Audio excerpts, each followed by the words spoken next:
సంసోనుకు కలిగిన ఆ వ్యభిచారపు మత్తే సంసోనును దాగోను గుడిలోనికి త్రోసివేసుకొని పోయింది. ప్రియమైన దేవుని బిడ్డ, కళ్ళు మూసివేయబడ్డాయి, కళ్ళు తెరవబడలేదు.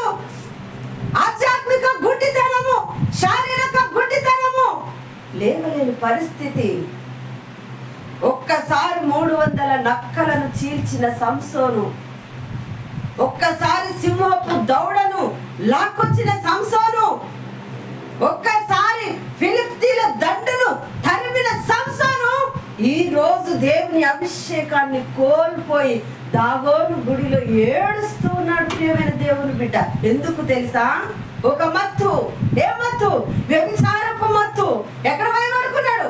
ఒక స్త్రీ తొడ మీద పోయి పండుకొని తన యొక్క ఆధ్యాత్మిక స్థితిని చెప్పినాడు. ప్రియమైన దేవుని బిడ్డ, నీ మనసులో ఉన్న ఆధ్యాత్మిక వ్యభిచారం ఏంటో విడిచిపెట్టు. ప్రియమైన దేవుని బిడ్డ, నీ మనసులో ఉన్న ఆధ్యాత్మిక భక్తిహీనత ఏంటో విడిచిపెట్టు. నువ్వు బాగుంటే సరిపోతుంది అనుకుంటున్నావా? నీ భర్త ఎట్లున్నాడో చూస్తున్నావా? నీ కుటుంబం ఎట్లున్నదో చూస్తున్నావా? నీ ఇంటి వారు ఎట్లున్నారో చూస్తున్నావా? నీ ఇంటి వారి నడతలను బాగుగా కనిపెడుతున్నావా? ప్రియమైన దేవుని బిడ్డ, జ్ఞానవంతురాలైన స్త్రీ తన ఇంటి వారి నడతలను బాగుగా కనిపెడుతుందంట.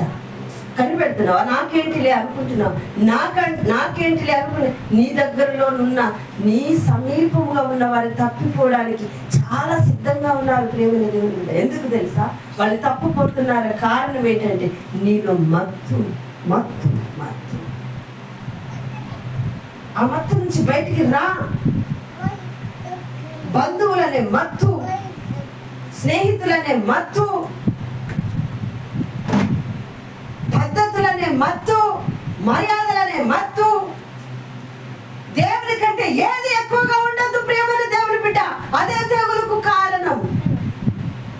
మొదటని దేవుని నీవు ఆరాధించు, మొదటని దేవుని నువ్వు స్తుతించు, మొదటని దేవుని నువ్వు గణపరచు, మొదటని ఆయన ఆరాధన చేయి.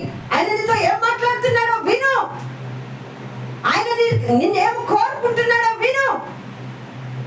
అది కాకుండా నీ ఇష్టానుసారంగా, నా ఇష్టానుసారంగా నేను తిరిగితే మనకు సంభవించేది ఏంటో యోవేలు ప్రవక్త తెలియజేస్తున్నాడు. ప్రియమైన దేవుని